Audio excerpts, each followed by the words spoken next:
Well, good morning, everyone. Welcome again to one of our pre-recorded daily devotions. This one is for October 3rd.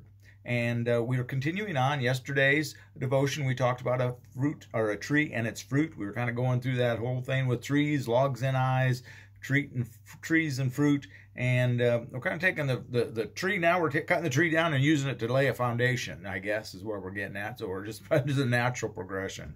Took that log out of your eye and use it to build a foundation. So today's passage is entitled in the NRSV, The Two Foundations, the two ways of building your life, I guess, if that's what we want to look at it.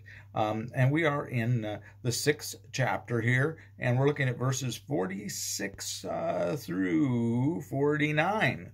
So we're getting ourselves to the end of this chapter. So we're wrapping up chapter 6 today. And so here we go. Why do you call me Lord, Lord, and do not do what I tell you? I will show you what someone is like. I will show you what someone is like who comes to me, hears my words, and acts on them. That one is like a man building a house who dug deeply and laid the foundation on rock. When a flood arose, the river burst against the house, but could not shake it, because it had been well built. But the one who hears and does not act is like a man who built a house on the ground without a foundation. When the river burst against it, immediately it fell, and great was the ruin of that house.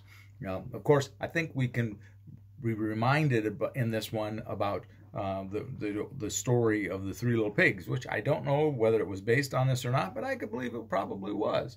It would make sense. Though we need to build our life well, we need to dig down and we need to have a foundation, and that foundation should always be our faith in Jesus Christ. Because life is going to throw some horrible things at you, isn't it? It's going to beat you up. It's going to burn you down. It's going to throw water. The analogy that we have here of a river bursting, and that sometimes that's the way life feels. River is bursting. It's up against you, and it's difficult. It's really difficult at times. It's really strenuous and straining. Far too often in life, we daily almost. It seems like anymore, with all the stuff that's going on in the world anymore, it seems like a daily occurrence. Just what's the next dam that's further up the river going to break, and what more is going to hit us? And it just keeps piling on.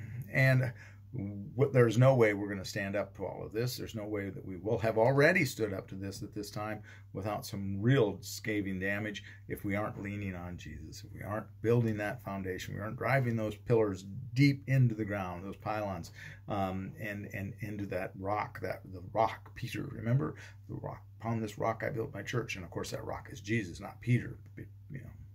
But at any rate, it also reminds us of the sower, about that, he's talking about those that hear the word but don't dig deep, and that's kind of the seed that's scattered and springs up quickly but burns away in the scorching sun.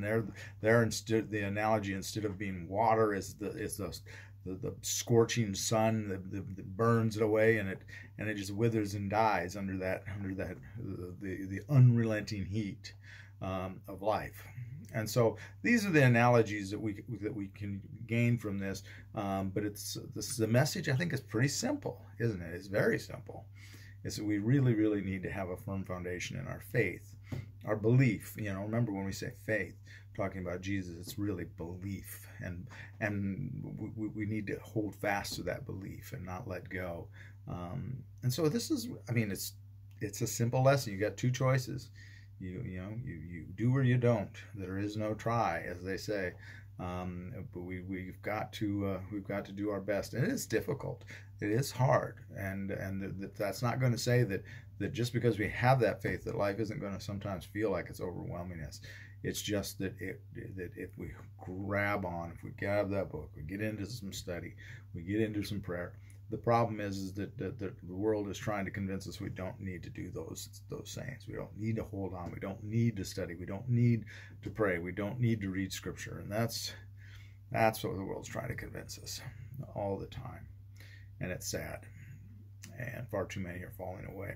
Far too many aren't even coming close to Christ anymore. It's a strange time that we live in. It really is. But we'll get through it as long as we hold on to Him we will in fact come out the other side. So have faith, hold on, because this thing called life is a wild ride. There's no doubt about it. I'm going to let you go there. Have a very blessed day, and we'll see you tomorrow when we jump into and start chapter 7. All righty. God bless. Bye-bye.